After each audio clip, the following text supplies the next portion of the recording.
could see that Clay wasn't initially understanding where she was coming from. And I was just thinking to myself, please, Clay, don't put your foot in it. Okay? Don't say nothing out of pocket. I felt like he believed what he was saying was true. And the looks that she would give him said to me, I don't know. If you don't want something repeated, don't say it.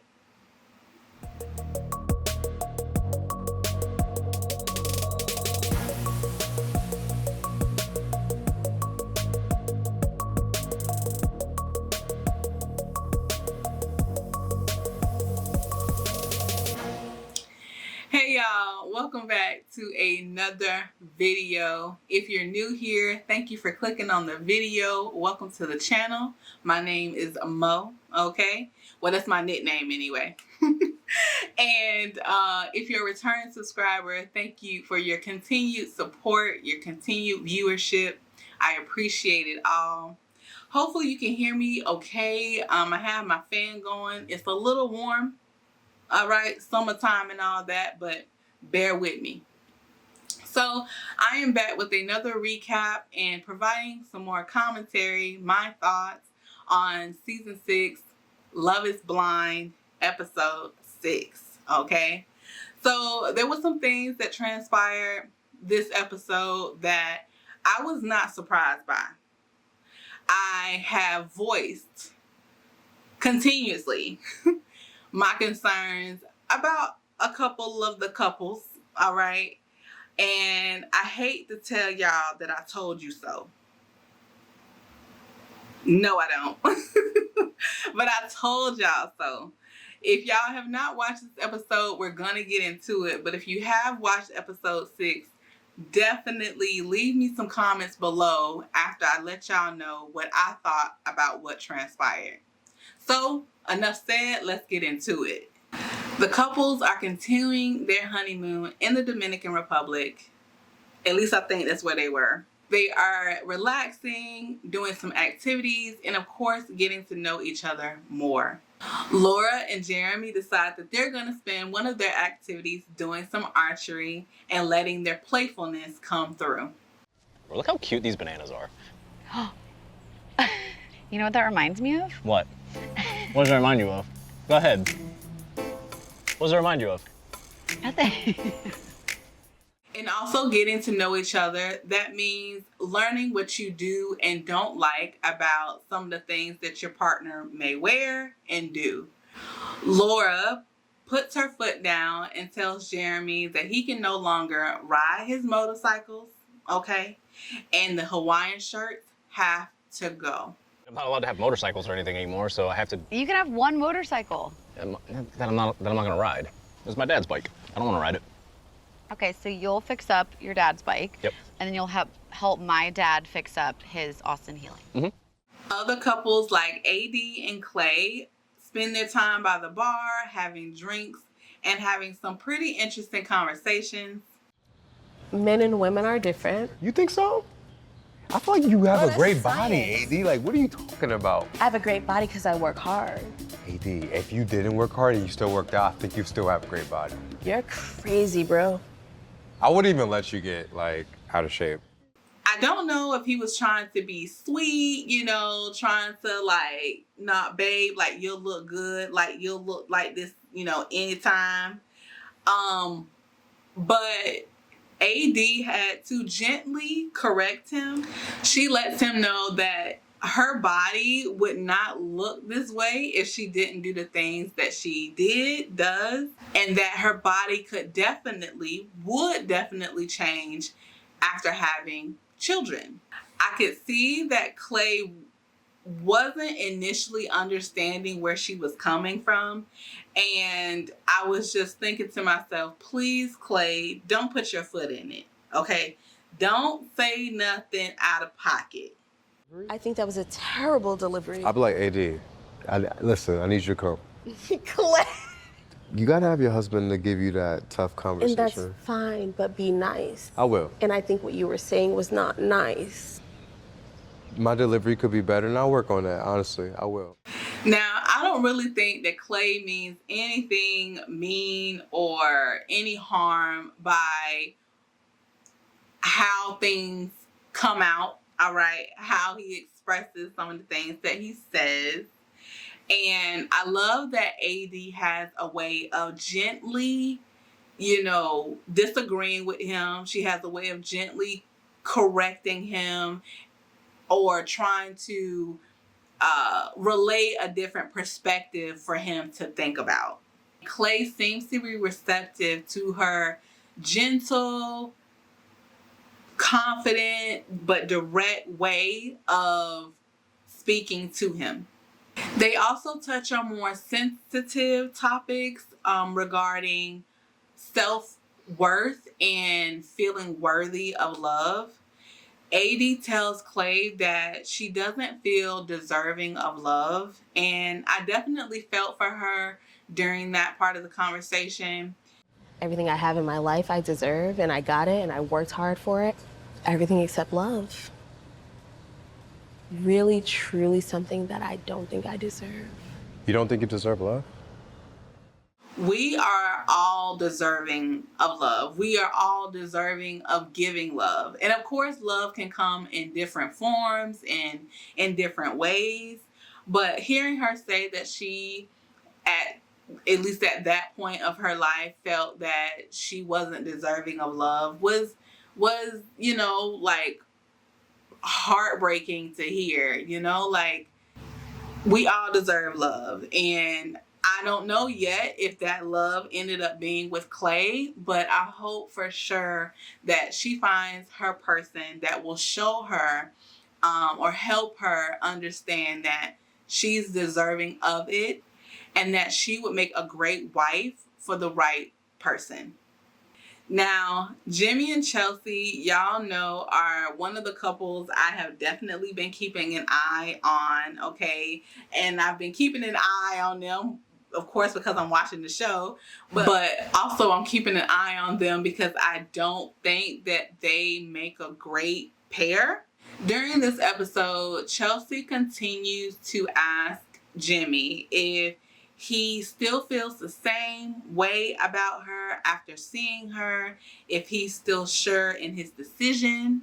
Is there anything about me that you're like kind of apprehensive about? It's smooth as butter. I wouldn't have got on a knee if I wasn't sure. I'm very sure that you're that person for me. I know that she's mentioned previously how the actions of her past partners have affected her, and I'm assuming this includes her ability to trust and have confidence, right, in the person that she's with.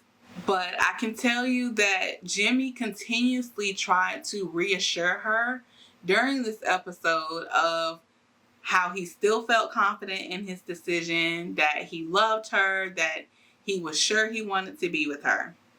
I felt like he believed what he was saying was true. And the looks that she would give him said to me, I don't know.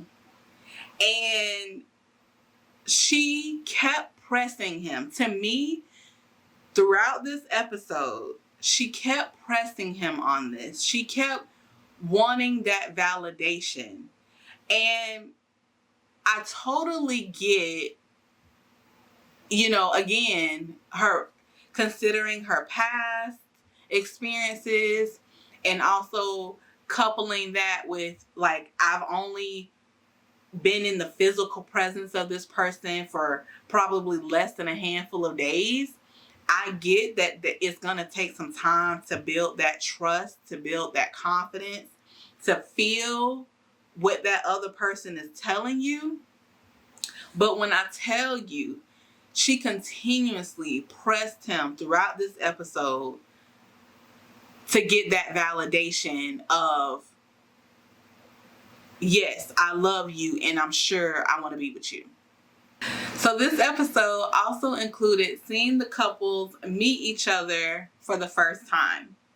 Of course, the guys are getting to see the girls for the first time and vice versa. Some of them are sizing the others up and making their observations known. That woman is absolutely stacked. I say that in the most respectful. Babe, you can say whatever Yeah.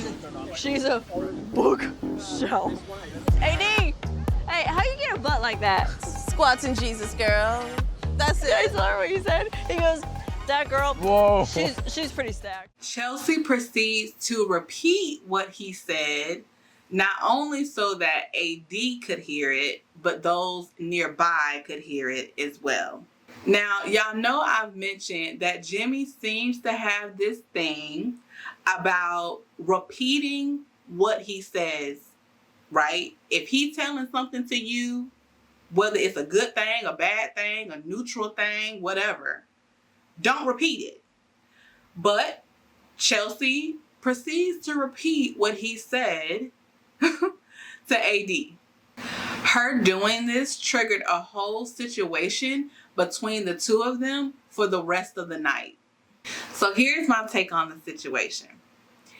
I could see how Jeremey's comment about another woman's body could make Chelsea feel some type of way. Again, they're just getting to know each other in the physical sense, right? Getting to really match the words with the action, with the demeanor, with the personality. Like, they're still getting to know each other. And again, considering her past experiences, it can take her a while to, again, build that trust and confidence in Jeremey. So maybe he shouldn't have said it at all, right? But he said it to her. He didn't say it to AD, nor did he ask her to repeat what he said.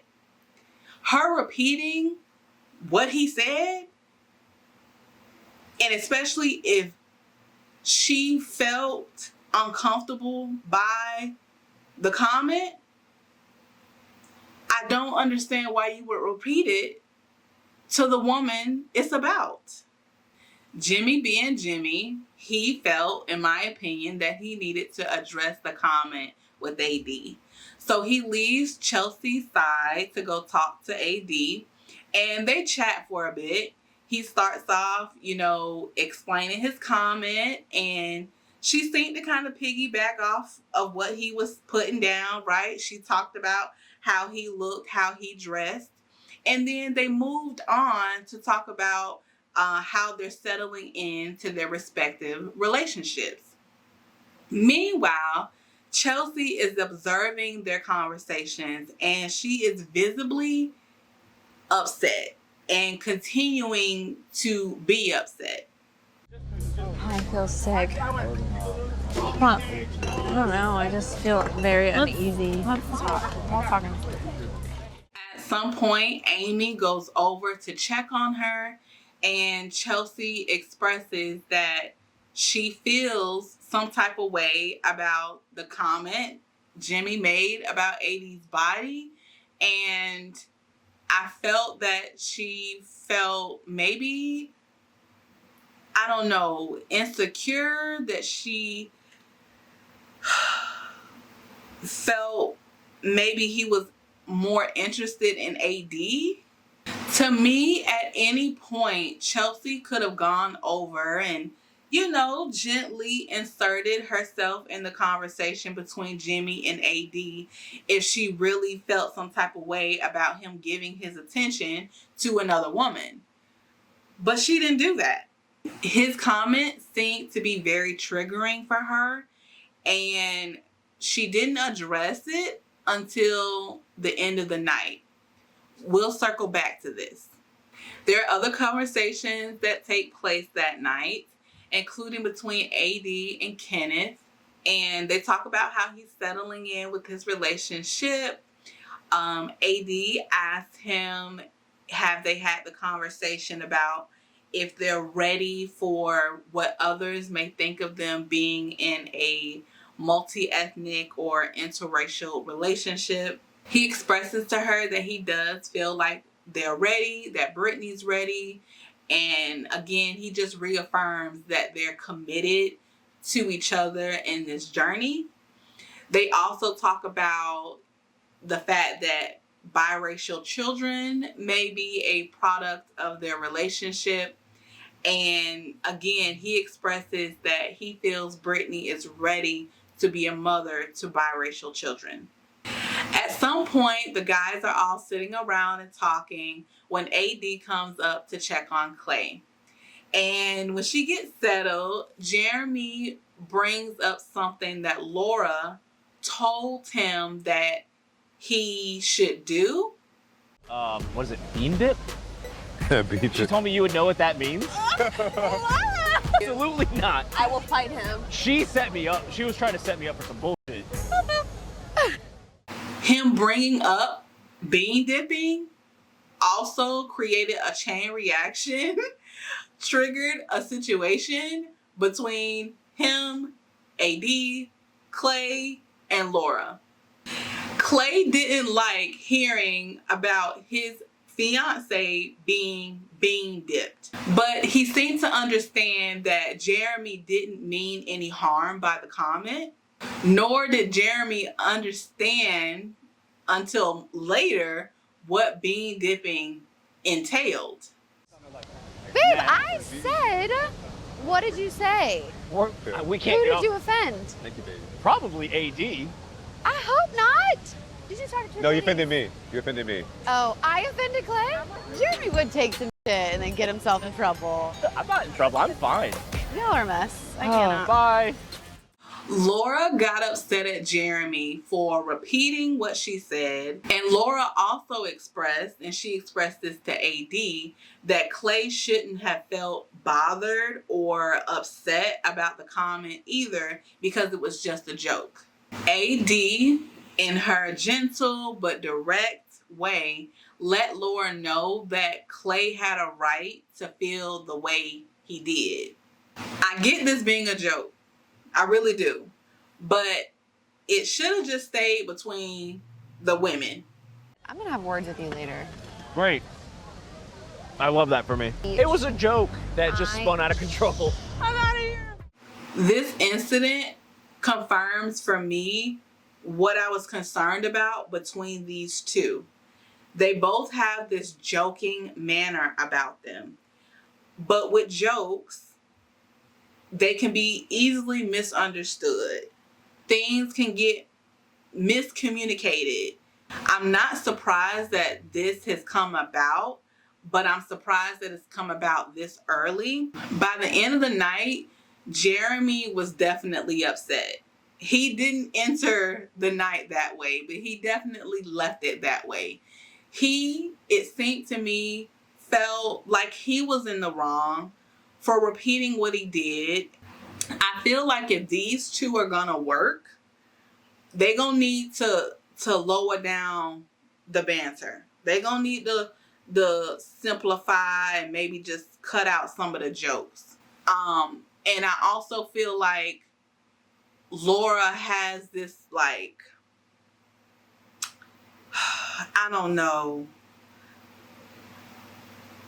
I don't want to say my way or the highway type deal, but I can't express it correctly right now. I feel like she needs to give, or has to be willing to give room for Jeremey to be Jeremey. I think that's what I'm trying to say it in the nicest way possible. Because again, I don't know these people. This is just what I'm observing, okay? But, you know, I just circle back to her telling him the Hawaiian shirt's gotta go. And he gotta stop riding motorcycles. Now, I get the motorcycle thing. Hey, I think it's sexy, okay? Room, all right? I ain't gonna get on the back of it unless we just in a parking lot, okay? So I kind of get the motorcycle thing. She got a concern about that. But she understood in the pod that that was a part of his personality and that's what he likes. And he's not hurting anybody by wearing Hawaiian shirts. All right? And maybe they can agree on limiting, maybe the colors of the Hawaiian shirts. I don't know. But I just feel like she needs to give him room to be him. And they both need to work on their communication with each other. Yeah. All right. So, circling back to Jimmy and Chelsea. As they're getting ready for bed that evening, Chelsea asks Jimmy if something is wrong. And in that moment, I definitely thought that was like reverse psychology. She asked him what was wrong so he could ask her what was wrong. What? Something's wrong. No, I'm good. I promise. What's wrong? When everyone else was like paying attention to their ladies, like I was just standing there like by myself the whole time. Or like when you made a comment about AD and her body, and I like felt so uncomfortable that I called it out. And then the whole time you spent talking to AD when I was by myself. The conversation that took place between these two, I watched like twice just to make sure that I was following along right. So Jimmy eventually apologizes, but it's like it wasn't enough. Again, I felt like there was some reverse psychology at play. It's almost like it wasn't enough. And she kept pressing him. It was almost like she wanted him to feel as bad as she felt. And it's almost like when he would give an inch of being upset and it would show on his face, she would, I love you, but I love you, but I love you. And he eventually just told her, it's almost like you're questioning my love for you. You were the only person who wasn't coming up to me like being like lovey and like, why couldn't we do that like everyone else was? I just felt really confident about where we were and the connection we have to the point where I didn't have to be by your side all night, so I'm sorry. Okay, that's fine. I don't need you by my side, but like, that's why this is very sad to me. I'm the luckiest person. I'm the happiest person here. I'm sorry you feel that way, but... Thank you. Thank you for acknowledging how I felt. I didn't feel loved by you. I feel like you're questioning that I love you.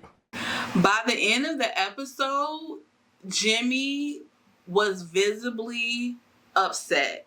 As much as he's repeated, I love you and I'm sure and I'm confident in us and our relationship, by the end of the episode, I feel like he was questioning it because she had pressed him so much. And to me, he visibly looked upset. But then she just came to him and put her arms around him. And again, I love you. And it's almost like she had finally got what she was looking for. He was upset. Now, I know this season is done and over with, okay? And the reunion has aired. But I promise to y'all, I do not know how it has ended between these couples, but I strongly feel that Jimmy and Chelsea are not a match. And I don't feel like Laura and Jeremey are a match because of their personalities. Okay? I know I'm just gonna have to keep watching and find out. The lesson that I get from this episode, between what transpired between Jimmy and Chelsea and Laura and Jeremey, is if you don't want something repeated, don't say it. Okay? If you don't want no problems, be mindful of what you say. Thank y'all for tuning in for another video. That is what I have for you. If y'all have checked out this episode, please let me know what y'all thought about what transpired. leave me some comments below. If you like the video, please give it a thumbs up. And if you haven't already, check out some of my other videos. And if you like the vibe, if you like the videos, please consider subscribing. All right, y'all. Enjoy your weekend. Be safe. Don't have too much fun. All right? If you do, just make sure somebody that'll drive you home. All right? Or somebody know where you're at. All right? Enjoy yourself. Have a good weekend. I'll see y'all later.